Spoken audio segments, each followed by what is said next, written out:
Chers compatriotes, chers camarades de lutte, chers militants, nous ne pouvons pas nous adresser à vous à l'orée de cette nouvelle année sans nous sacrifier à la tradition des vœux. Nous vous présentons nos vœux de santé, de prospérité et de réussite dans toutes vos entreprises. Que cette année 2019 qui s'ouvre vous apporte le bonheur auquel vous aspirez dans vos foyers, dans vos familles et surtout dans notre cher pays, le Togo. Chacun de vous a pu suivre les derniers déroulements de l'actualité politique de notre pays avec l'organisation d'une parodie d'élections législatives auxquelles vous avez montré une fois encore votre hostilité. Vous avez boycotté massivement cette parodie d'élection et vous avez démontré à la face du monde que les forces démocratiques sont majoritaires au Togo. Néanmoins, nous ne pouvons pas tirer fierté de ce boycott massif pour crier victoire. Parce que si nous le faisons, eh bien, nous ne serions pas francs et sincères vis-à-vis de vous. Et surtout, nous ne nous serions pas engagés dans la remise en cause nécessaire qui montrerait que notre lutte politique a subi un revers. Notre propos n'est pas celui d'un chef de parti politique ou d'un parti politique qui tente de se justifier après la participation à une entreprise collective.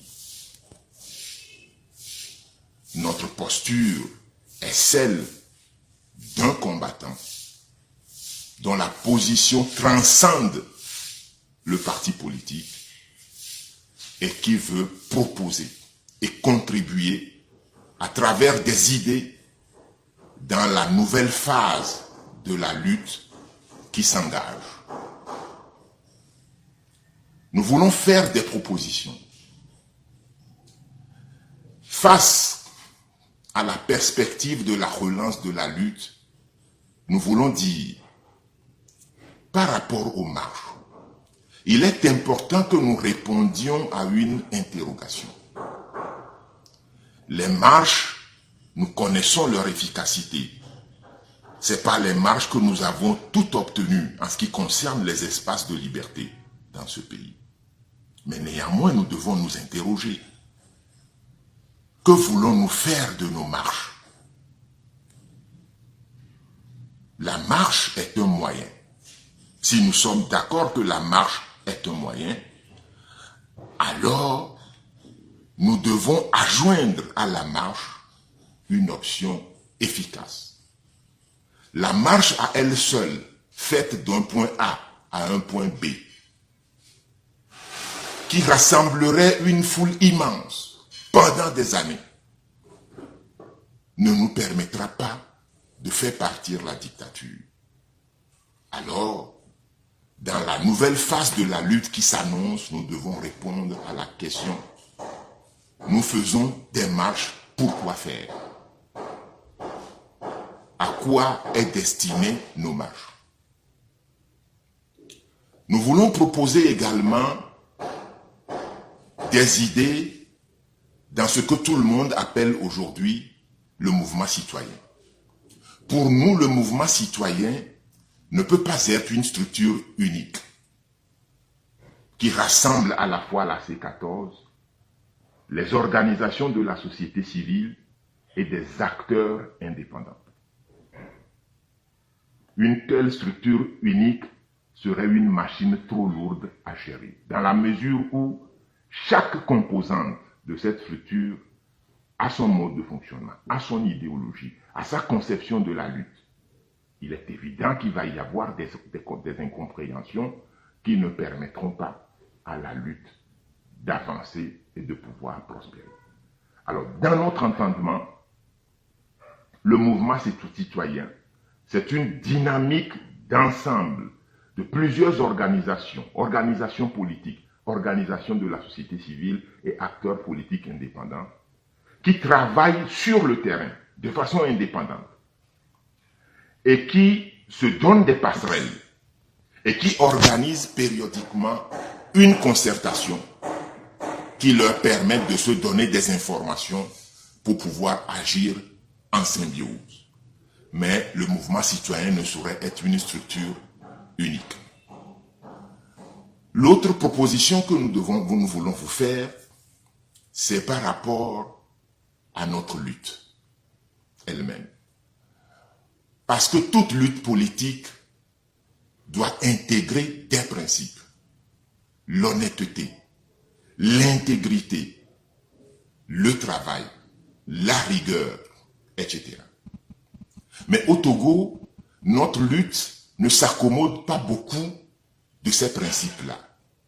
Or, toute lutte politique a un côté spirituel, et lorsque vous voulez que la providence agisse pour vous, vous devez vous approprier ces principes-là.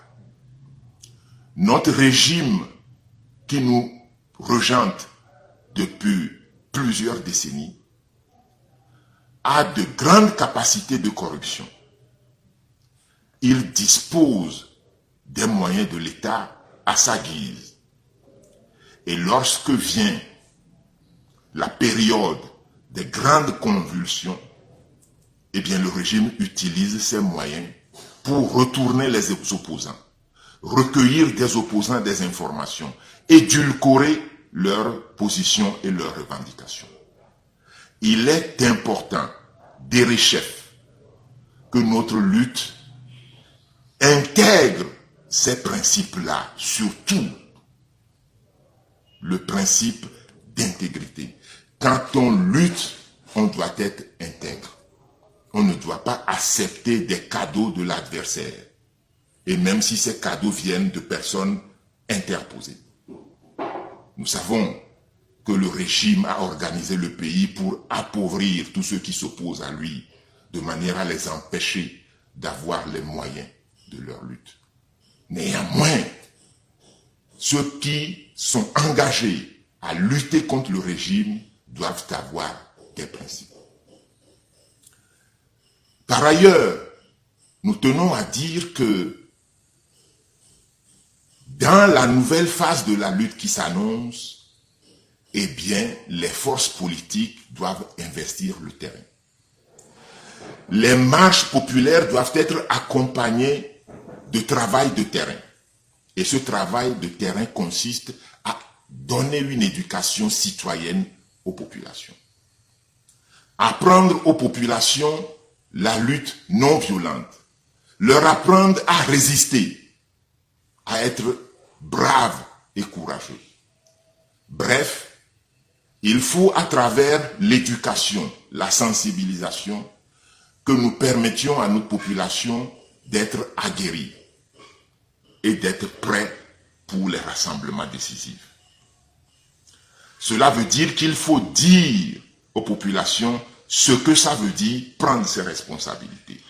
Parce que sur les dernières périodes, beaucoup d'acteurs disent, lorsqu'ils ont l'occasion d'aller sur les médias, prenez vos responsabilités, les populations. Il est temps de donner un contenu à cette phrase, prenez vos responsabilités. Qu'est-ce que ça veut dire? Il faut l'expliquer aux populations. Alors, nous voulons dire simplement que pour que nous puissions gagner notre lutte, il faut que nous changions nous-mêmes. Si nous portons les mêmes tares que nos adversaires, eh bien, nous ne parviendrons jamais à réaliser l'alternance. Il faut que nous montrions que nous portons des valeurs, que nous sommes différents et que nous pouvons gérer le pays dans l'intérêt des populations, contrairement à la façon dont ils le gèrent depuis plus de 50 ans. Nous pensons humblement, sans vouloir donner des leçons, que si nous observons toutes ces choses, eh bien nous réussirons à gagner notre lutte. Je vous remercie, chers compatriotes.